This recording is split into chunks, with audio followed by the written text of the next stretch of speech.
Ukizungumzia kuhusu majiji makubwa yanayopatikana katika nchi yangu Tanzania, basi hutoacha kutaja jiji la Dodoma, na maanisha makao makuu ya Tanzania, yaani Dodoma. Jiji hili limebarikiwa kwa mandhari nzuri ya kipekee na ya kupendeza, linalopambwa na vivutio mbalimbali kama vile uoto asili, milima na miteremko, mabonde, kichanga, misitu ya asili na vyanzo mbalimbali vya maji ikiwemo mito na mabwawa, bila kusahau bwawa kubwa linalopatikana katika jiji hili, na si lingine ni bwawa la Hombolo. Mtazamaji, unaweza kuta unafahamu bwawa hili kwamba linapatikana katika kata ya Hombolo, lakini je, unalifahamu? Bwawa hili limejengwa mwaka 1957 hadi mwaka 1959 na serikali ya kikoloni nchini Tanzania, lenye upana wa maili 3, urefu wa maili 17 na kina cha mita 9 kwenda chini. Lengo kuu la ujenzi wa bwawa hili lilikuwa ni kwa ajili ya umwagiliaji, usambazaji wa maji ya nyumbani na kutoa maji kwa mifugo. Bwawa hili linahudumia jumla ya kata 4 katika eneo hilo, ikiwa ni pamoja na Hombolo Bwawani, Hombolo Makulu, kata ya Ipala na kata ya Chihanga. Kata hizi zimekuwa wanufaika wakubwa wa bwawa hili la Hombolo. Bwawa la Hombolo limekuwa likifanya shughuli mbalimbali katika ulimwengu wa leo, ambapo upatikanaji wa maji safi unazidi kuwa changamoto. Bwawa la Hombolo linatoa suluhisho endelevu. Maji yanayohifadhiwa hapa yanatumika kwa shughuli za kilimo cha umwagiliaji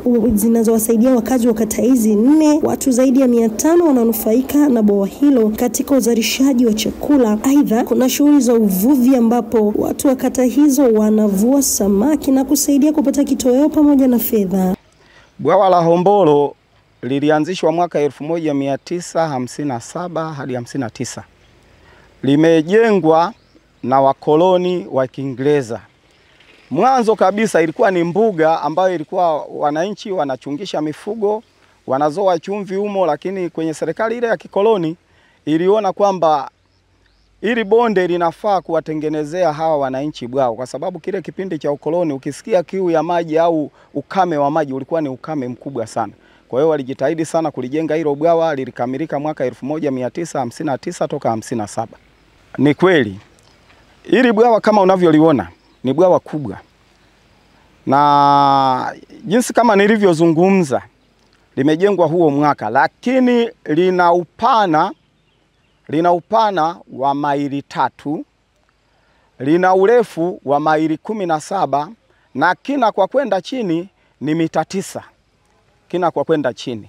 Kwa hiyo katika hizi mita na kilomita hizi au maili 17, moja linagusa kata yangu ya Hombolo Bwawani, 2 kata ya Hombolo Makulu, 3 kata ya Ipala, lakini Mahoma kwa mbali, unaenda ikuta Chihanga kwa mbali. Kwa hiyo linamiliki eneo kubwa, kwa sababu ni eneo kubwa. Hata kama utakuwa kule Dodoma mjini, lile bonde linalohusiana na eneo la Nzuguni, ujue ndo chanzo cha hili bwawa la Hombolo. Tangu kuanzishwa kwa bwawa hili yamepatikana mafanikio mengi ambayo yanalifanya bwawa hili kuendelea kung'ara hadi kitaifa. Usione vielea mtazamaji, basi tambua kwamba vimeundwa. Bwawa hili limeleta fursa za ajira kwa wakazi, ikiwa ni pamoja na miradi muhimu inayochangia maendeleo ya kiuchumi na kijamii katika eneo hilo, kwa sababu linatoa maji kwa ajili ya umwagiliaji, hivyo kusaidia wakulima kuongeza uzalishaji wa mazao kama vile zabibu, mpunga, mahindi na mboga, jambo linalopelekea kuongezeka kwa kipato kwa wakulima hawa na kuwa na maisha rahisi kwa kila watu wanaonufaika na bwawa hili. Mchango mkubwa kuliko yote kata ya Hombolo Bwawani, sifa yake ni hili bwawa. Kwa hiyo huo mchango huo haueleweki, lakini umesaidia kuleta jina la Hombolo Bwawani. Lakini cha pili, mchango namba 2, humu kuna samaki, wavuvi wanavua wanajipatia kipato. Lakini cha 3, wakulima ambao wako kando na kwenye mradi wa umwagiliaji. Kama unavyoona hapa tulipo, hilo ni banio ambalo linapeleka maji kwenye mradi wa umwagiliaji. Kwa hiyo kuna wakulima zaidi ya 500 ambao wananufaika na haya maji kwa ajili ya kumwagilizia mazao. Ukisikia Hombolo Bwawani imesimama, sehemu kubwa mchango wake mkubwa unatokana na hili bwawa. Lakini kingine ni kama unavyoona haya maji mara nyingi yanatumika kwa huduma ya jamii, kufua, pia wafugaji kwa ajili ya kunyweshea. Mradi wa bwawa la Hombolo sio tu chanzo cha maji, pia ni alama ya juhudi za serikali na wadau wengine katika kuboresha maisha ya wananchi wa jiji la Dodoma. Kando na faida za kiuchumi, bwawa la Hombolo lina athari chanya kwenye mazingira. Linasaidia kuimarisha mfumo wa ekolojia kwa kutoa makazi kwa viumbe mbalimbali vya majini na kuimarisha ubora wa hewa kupitia mchakato wa ulinzi wa mazingira. Kwa jina naitwa Ali Hassani, ni mzaliwa wa kata ya Hombolo, mtaa wa Hombolo Bwani B. Mimi ni mkazi wa hapa miaka mingi sana. Na uwepo wa bwawa hili katika kata yenu limeleta manufaa gani hasa kwa wananchi kiuchumi?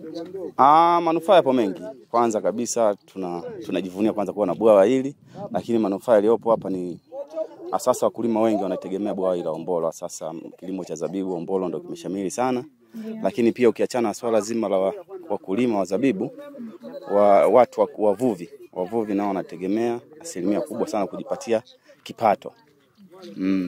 Watumiaji wa bwawa hilo wana matarajio makubwa sana na bwawa hili. Kama wahenga wanavyotukumbusha, mtaka cha uvunguni sharti ainame. Basi kila ndoto ya mkazi wa kata ya Hombolo na kata jirani zote zinazonufaika na mtaji huu, zinazonufaika na bwawa hili, wanatamani kuona bwawa linaendelea kukua kwa kulindwa na kuhifadhiwa, kuboreshwa na kutafutiwa njia mbadala ya kuondoa tope na takataka nyingi ndani ya bwawa ili kudhibiti kina hiki cha maji kisiendelee kupungua na kibaki katika viwango vyake vilivyo bora kwa wakati wote.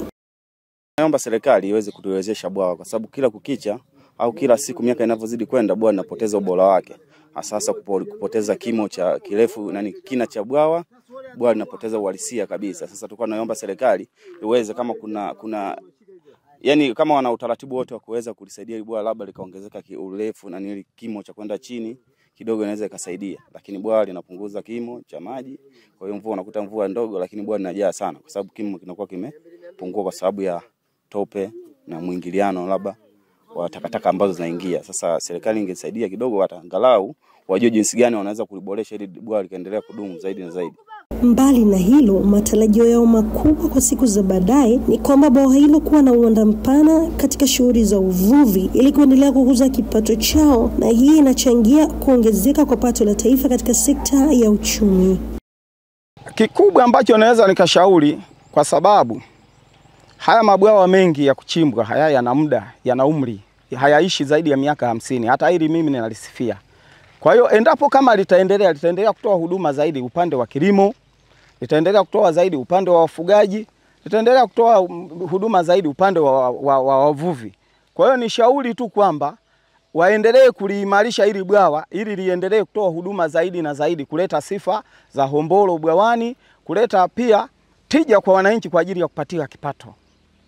Wengi tunaifahamu kata ya Hombolo bwawani. Na je, tunafahamu kwamba neno bwawani limetokana na bwawa kubwa lililojengwa mwaka 1957 kipindi cha ukoloni? Basi sasa nimekwisha kukujuza namna ambavyo neno Hombolo bwawani lilikotoka. Wanajamii wa kata ya Hombolo wanajivunia sana bwawa hili ambalo limeleta faida kiuchumi na kijamii. Karibu sana Dodoma, karibu sana makao makuu ya nchi, karibu sana Dodoma, karibu sana Hombolo bwawani uweze kujionea namna ambavyo bwawa hili kubwa katika jiji hili linavyoleta faida chanya kwa wananchi. Hadi wakati mwingine, kwa heri kwa sasa. Mimi ni Queen Peter.